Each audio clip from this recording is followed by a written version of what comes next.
భూసేకరణ జరగగానే గౌరవెల్లి ప్రాజెక్టు కాలువల నిర్మాణం వేగంగా పూర్తి చేస్తామని మంత్రి పొన్నం ప్రభాకర్ తెలిపారు.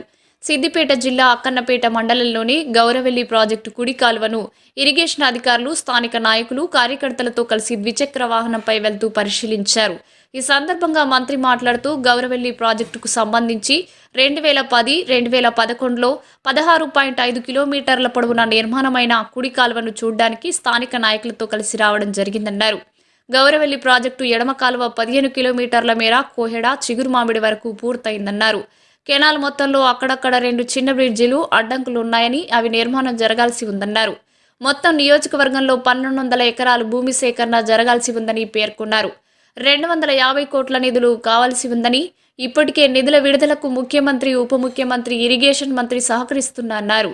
గౌరవెల్లి ప్రాజెక్టు పూర్తి చేస్తామని ముఖ్యమంత్రి హుస్నాబాద్కు వచ్చినప్పుడు హామీ ఇచ్చారని గుర్తు చేశారు.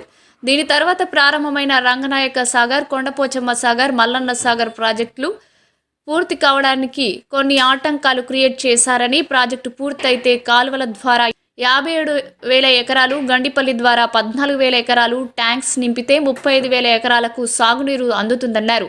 తోటపల్లి నుండి అండర్ టన్నెల్ పూర్తయిందని, మేజర్ కాలువలు కూడా పూర్తయ్యాయని తెలియజేశారు. డిస్ట్రిబ్యూటరీ కాలువలు పెండింగ్లో ఉన్నాయని, వాటికి భూసేకరణ జరుగుతుందన్నారు.